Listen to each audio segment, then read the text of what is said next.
And at that time, they wanted something that was better than paper tape. It was an easy spec. Okay? So I talked to the guy that I was dealing with in Florida, and we thought we might go off and do something with him. About that time, Commodore was a calculator company. It had been through terrible problems in Canada. A guy by the name of Irving Gould had bought the company off the street. Irving was a real aficionado for Japan, and should have wound up with a Japanese girlfriend forever. And he came to Trammell and he said, Trammell was making mechanical calculators, and he's making them in Germany and everything else. And he said, forget it, just forget it. The Japanese have some product you can use, and you can tie in with some of these semiconductor companies, and we're going to make a small calculator based around this Japanese technology. And they did. And then companies like MS Technology and TI were making better and better. The Japanese really weren't making the calculator, they were making all the little pieces that went in. And that made Commodore a leading supplier of handheld calculators. The problem was, is they were handheld LCD not LCD. LED. Prior technology. I lost it. LED. Thank you very much. They were making LED technology. The battery life was about a minute, and and so you put all this power in, right? But you better keep the damn thing plugged in, okay? But it's always sort of handheld, right? It's handheld to a battery, to a wall. And they were making these things. They were having lots of fun. And this guy in Japan that designed the watch, right? The LCD watch, came up with a bigger, better LCD. They took the CMOS process and kept it to themselves, built the CMOS calculator, and all of a sudden, there was going to be no market for calculators. So, as a bridge, Trammell had bought die from this guy in California, and he had reduced the cost of his calculators enough so he was able to play against TI, who at that time was trying to squeeze all the guys doing LED calculators out of the business. And so he decided that he wanted to buy a semiconductor company, and at the same time, the guys at MS Technology who were making this tie-in calculator, the market was going away, were in a cash bind, and we couldn't dig them out of it fast enough. So Trammell basically bought the company for the calculator business, nothing to do with personal computers. All right? I just took a look and said, I'd really rather live in California. I love living in California, and then in Florida. Oh, nice place, Florida. But I said, I'd rather live in California. So I got on an airplane and flew out to talk to a guy by the name of Andre Suzon. Andre was the engineering manager for Commodore, and I had met him at a previous company that did electronic calculators, and he was enamored, once we talked about it, with the idea of let's go build a personal computer. So he went to Trammell and said, give these guys some money, they can go off and do it. And in Trammell's inimitable way, he says, okay, I'll give them 6 weeks or whatever it was, some ridiculously short time, and if they can do it, fine, if not, I'll fire them. That happened a lot. Anyhow, but Andre and I were totally convinced we want to do it. Now, Andre was living in California. He was a very hip guy, and he knew the guy that invented the PET rock. Okay?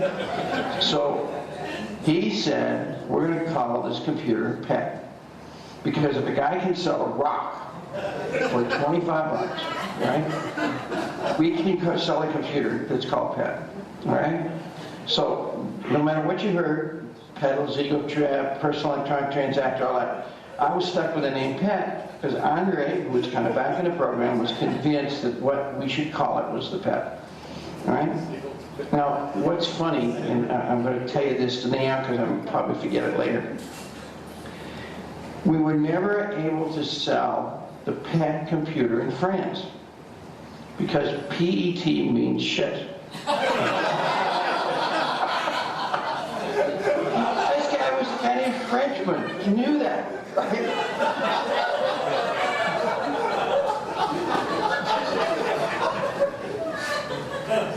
Okay? He knew it, right? But he loved the name, right? He was totally in love with it. So, okay, so I got Andre Suzanne back at me. We're going to do PET computer. Peter Sandel and I dropped out of doing MS technology things, and we started designing it. And Peter was absolutely instrumental. He had found 2 companies. Both of them, we had 6 weeks to do this in, right? So you can't design everything from the ground up and do it in 6 weeks and do what we wanted to do. So he had found 2 companies that had boards we thought we could use. One of them was a company that made kind of a programmable instrument, which is what we ultimately used, and the other one was Apple. And he said, you know, Apple's pretty far along on their next generation product. And Andre fell in love with the idea. So he went and talked to guys at Apple, and he said, look, there's 2 of you, you got this little bit of money, why don't you let me put together a deal with Trammell, and we'll buy your company, and you come over and help us do this new computer. So we had meetings with Woz, we had meetings with Steve, and I don't care what you heard about Bill Gates wasn't any part of this, okay? Right? I'm going to tell you Bill Gates' story as we go along. Bill Gates wasn't any part of it. It was Andre Suzanne and Jack Trammell and Steve Jobs, because Woz didn't want anything to do with the money part of it. So Woz and I had a big argument about what the computer should be, and I think this may have, to some extent, made Steve make a decision, because what Woz wanted to build was a computer for his hobby buddies. He was, this is at the time the Homebrew Club was really taking off, and there was a big market, comparatively to what they were doing then, for guys who wanted a kind of built-in computer that would hook up to a video screen that would let them write good programs in machine language, right? And Woz had invented a version for the 6502 called Sweet 16. It was actually a very nice little language for writing your own code at the assembly language level. And so he said BASIC was a waste of time, okay? Now, I knew I was building a machine for BASIC. I absolutely knew that because I had talked to all these millions of people. I knew the market, right? So I basically said, look, we're not going to do that. If you come over, you get to work on it, but we're going to do a BASIC machine. And so at the same time, Jobs wanted $300,000 for the company, and Trammell wanted to give him $50,000. And ultimately, the 2 of them couldn't come together. And the thing, luckily for the Jobs and to sue Steve, was Mike Markula came into their lives. Mike had money, he was interested in something new, he fell in love with the idea, and he said, screw Trammell, I'll give you the money to go. So that deal never happened. It really hardly happened, okay? But one of the key factors was, and one of the things that actually made Apple quite successful, was Suzanne was the guy that kind of put it together, and he kind of liked the guys at Apple and everything else. In about the time we got the PET done and was going to show it to Trammell, he and Suzanne got in a big fight. Jack fighting, you know, he'd been working for him for 5 years. Andre went over to Apple and said, I will make you successful in Europe. Give me the European distribution rights. And oh, by the way, I'll put money in now to help you guys get the product to market. Andre became one of the richest guys in that whole Apple deal, because when they were going to take the company public, somebody discovered that one guy had all the rights into Europe for this product, and they basically said, guys, you can't have that. Now, Andre, being a relatively good negotiator, got an enormous amount of Apple public stock. So he went on to let Trammell throw him out, name the PET computer, help us build the original one, and become very, very, very rich because of Apple. Okay? I'm sorry, we deviated. I just want to get some of these key players in the way. Peter Sandel, who had done all this wonderful work, he helped me when we couldn't do the Apple II. We took this other thing. We actually built this wooden case. Peter and I were both out of the computer industry. We know what a monitor should look like. We knew what the line should look like. We had this nice, smooth, pretty product. And I had a prototype for it. We did it in wood. We'd gone out and get some guys to talk about tooling. And remember I told you that the calculator business was just going to hell. Well, Trammell didn't have the money, you know, he would admit it, to tool the case we wanted to use, right? So, and he didn't like the keyboard. Now, I got to tell you about the chiclet keyboard because it really and truly is one of those cases where sometimes you have to listen and sometimes you're right, but you're really wrong for a little while. Trammell had built his first calculators with calculator keyboards. And then this funny company called Hewlett-Packard comes along with this crummy little calculator with keys you have to kind of poke your finger into and kick his butt, right? So he said, why do you know that the personal computer, which is a new concept, doesn't want a lot of keys that you can punch like the HP calculator and not like a typewriter? And he said, oh, by the way, you remember the typewriter was designed to be too slow to type on because the typewriter had to be slow. Well, you know, that was pretty good logic. Right? He was actually, it was a logical conclusion that was wrong. Right? But the reason he did it, even though he wouldn't admit it at the time, is he didn't want a tool keyboard either. He had this keyboard, Japanese keyboard. We were able to fool around with it, make it fit inside, and put all those nice little characters on it. So then the next revelation was, well, I got this sheet metal company in Toronto, and they're supposed to be making cabinets and selling, but they're not selling enough cabinets. So instead of paying tooling money, we're going to design the original PET so it's made out of metal. And we're going to make it so these guys can make it in this factory. That got me very hysterical because, you know, I knew, even though it didn't matter as much as I thought it did at the time, that what we wanted was something that was sleeker and nicer looking and everything else. But those are the stories about why we had the chiclet keyboard and why the original PET is a set of square metal boxes welded together. Right? So that's one piece of the history, and that ties you together with Suzanne, and it ties you together, but it doesn't get the key players in. Right? There's a couple key players. So we're going to take Gates and bring him into the story. I was in Pennsylvania, and this guy calls me up from Microsoft. And he says, I've written a version of BASIC for the 6502. And my boss told me I'm an idiot, because the 6502 is a crummy machine. So he wants me to get rid of it. Would you please help me? So when I'm driving across the country, when I'm doing this PET, I load a van up with one car, tow another car, take my wife and a couple kids in another car, and we drive across the United States because at that point in time we're doing everything on the cheap. And so I come through Albuquerque, and I go into Bill Gates' office, which was 2 rooms over a bank in Albuquerque. And we sit down and we talk about BASIC. And he basically says, Gates says, whatever Weiland wants to do to get rid of this product, I'll help him. Right? So Weiland flew out to California with me. Peter, he and I sat down and we did the extensions to BASIC that you see today. The I/O instructions. People that don't believe that what I'm saying to you about the extension that we made of BASIC have a very simple way to test me. If you look at a PET keyboard, you'll see these funny little card symbols. If you look at the ASCII extended character set, you'll find they're in the same place. And the reason is we needed to make cards because we wanted to use text graphics. So we extended the ASCII character set. And ultimately, most people just kept our extension, partially because Gates drove it. So the extended character set, if you look at the extended character set, you still find the little hearts, diamonds, and corners and all that stuff there. And that's because we wanted to make a keyboard, seeing as how we're making this little chiclet keyboard, that people could make figures with, and they could make cards with, so therefore, what we did is we extended BASIC so we could do the I/O we needed to do to drive the tape drives and run the IEEE bus and all that sort of thing. But we also put in the extensions that allowed us to do the drawings and to do the, and we extended the ASCII character set.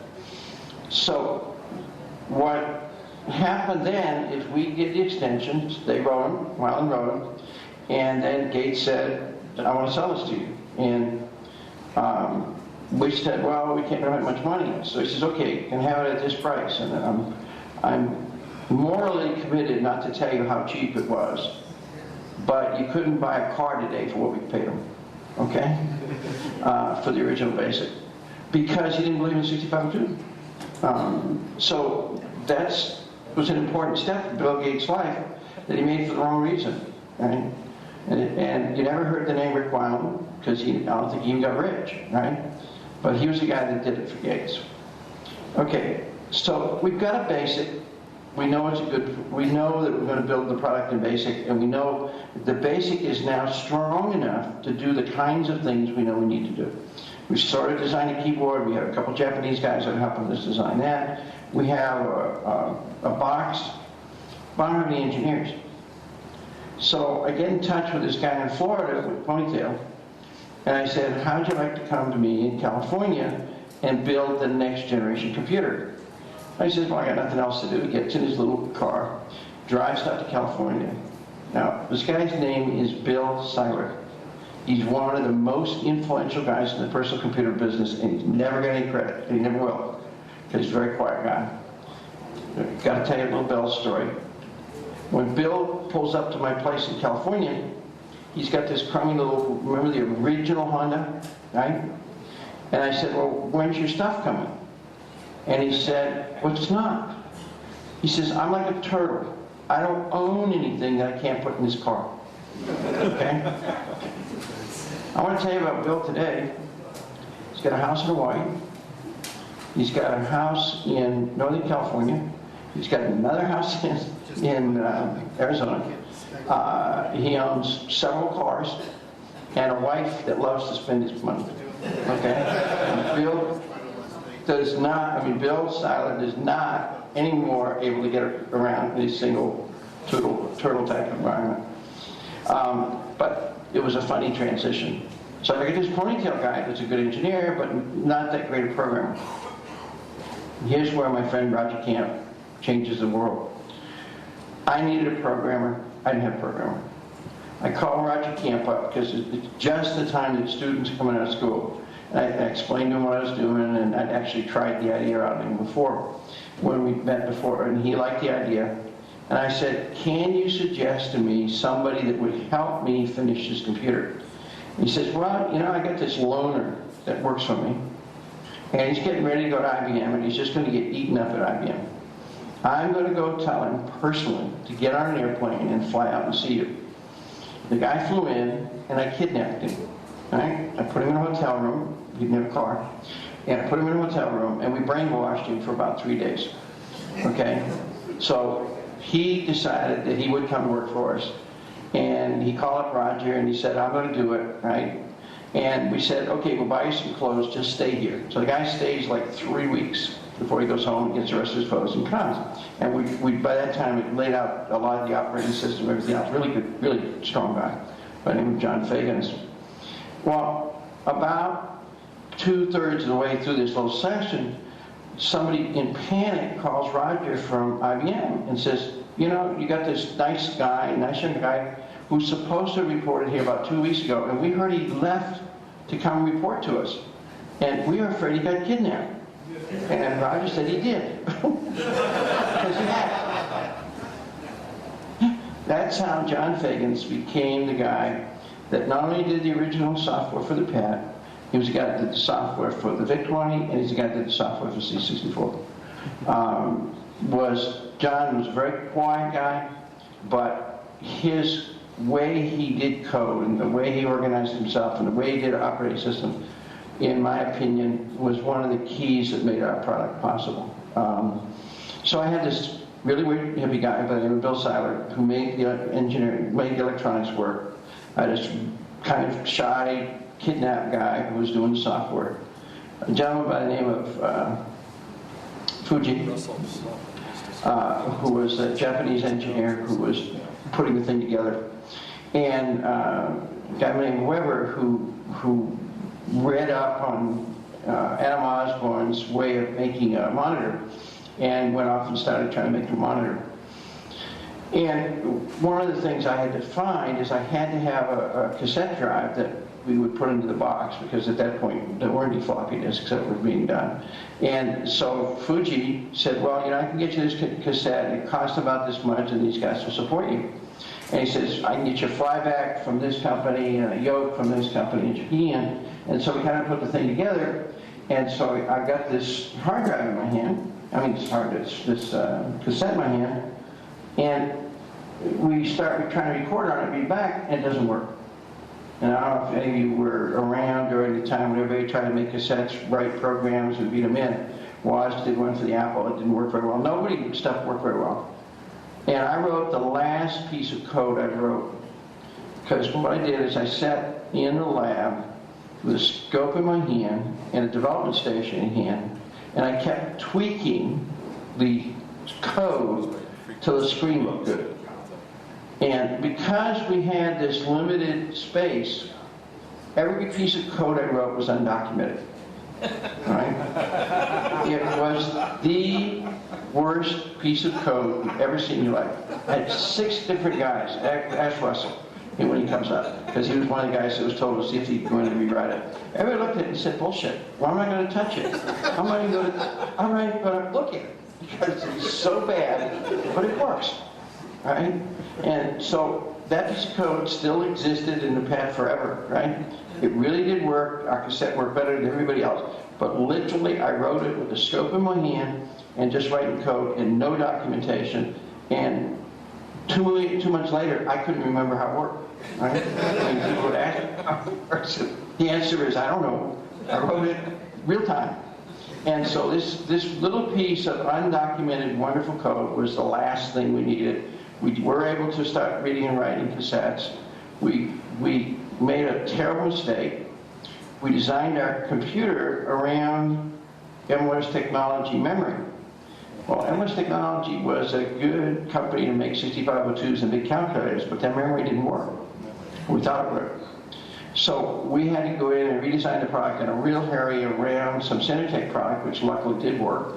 And we were able to get, so if you got a very early PET, it may not have worked, because we built them with this product, the memory product, it didn't work. We changed really fast to Cinetech at that point, and ultimately put other people's memories in. But the reason we were doing it is Tremel didn't have money, remember? So we had to use everything we could get from MOS Technology, because he owned the company, so building fabs there was nothing, right? He was already paying for the company. So 6502, all the other stuff, everything in there, ROM was all of that. So one of the key concepts was putting the ROM in BASIC. When I'm putting BASIC in ROM, remember, I had a crummy cassette. Silent was one of the few guys that ever paid Bill Gates for his software, and he tried loading it off cassette.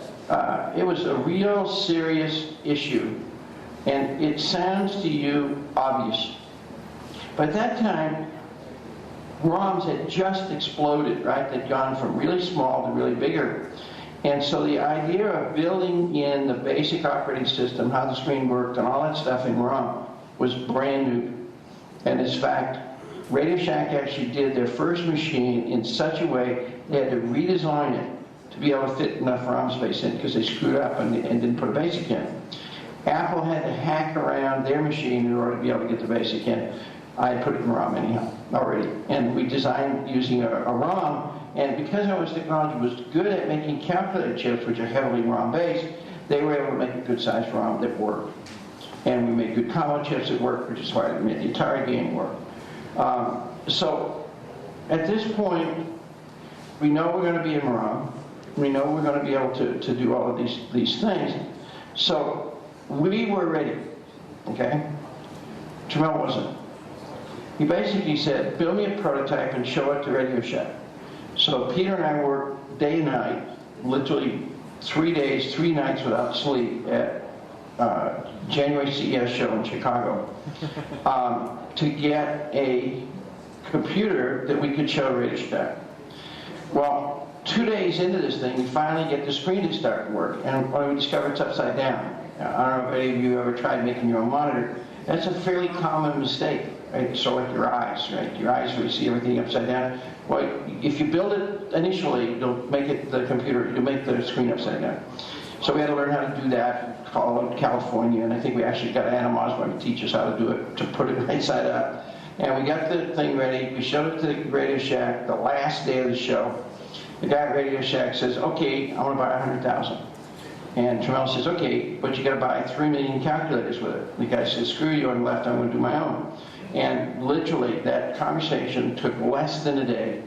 And so the product we had designed, which was hoping that we'd get a big OEM contract from Radio Shack, because Jack needed the money, had gone out the window.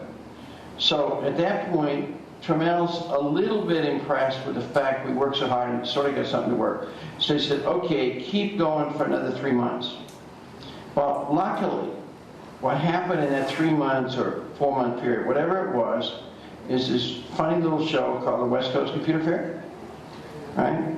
Which is the very first hobby show on the West Coast. And we all went to this show and we took a working, quote unquote, working prototype, and Apple took a quote unquote working prototype, and most everybody else was sitting there with hobby computers.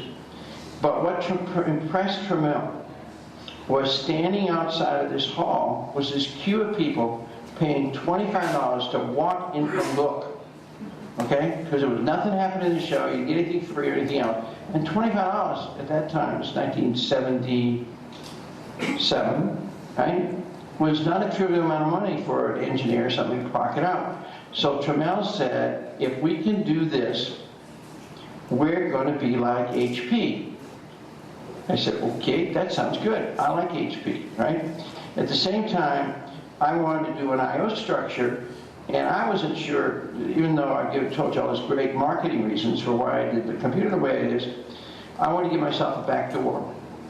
The back door was if I put an IEEE interface on it, I could sell it against Tektronix and all these other guys who were making IEEE controllers, and they were making it for $2,000, and I could sell this thing for $500. So I had a computer running BASIC, which is what you needed to be able to run your instrument, that was running IEEE, right? Now, I'm saying to Jack, I'm like, HP, I should go sign an HP license, right, to use the IEEE, but it was a very trivial license. So I'm getting ready to get to go to the show in Dallas where we knew we could start taking some orders and start showing people. We did a show in Chicago, and one guy told Jack, here's $25,000. I want the first computers, right? I want to be the distributor for this area. I want the first computers. Here's your money up front. Okay, so now Trammell is really hot up on his HP thing. So I'm getting ready to go to the show, and Jack says, I want you to be like HP. And I said, yeah, Jack, I've done all these things. He said, no, you don't understand what I mean by like HP. HP announced their programmable calculator. And if you wanted to buy that programmable calculator, you had to send them $350, and they'd send you the calculator in 90 days maybe. So you go to the show, and you sell the computers, and you take the money, and if we get them produced in time, fine. If we don't, maybe we'll give them the money back. So that's what he meant by HP. He didn't care about quality, he didn't care about anything else, he just wanted the money in advance. So we got on to the computer show. And this is getting to be a little tedious, but I think you're going to see that we kind of almost closing this up. We go to this show in Dallas, and this was a national computer show. The top 2 floors are all IBM, Sperry. I think she was out of it, but all these big computer jocks. They got great big booths and salesmen with suits and everything else. And they put this crummy little space in a basement, literally, where you could go in and set up your computer vending booth, right? So we took a space, and at that time, we'd made 7 computers work. So we put the 7 computers up there, and I kind of tied them together, and I would get up and give a half-an-hour pitch about why you want a personal computer, and then I'd step back, and my wife stood there, and people were passing checks from 5 people deep forward to her, trying to get on the distribution list in the right order. Okay? Because that was the idea. You know, if you paid your money now and you got on the list right order, that was the order you were going to get the computers with. And it was 90 days, no guarantees.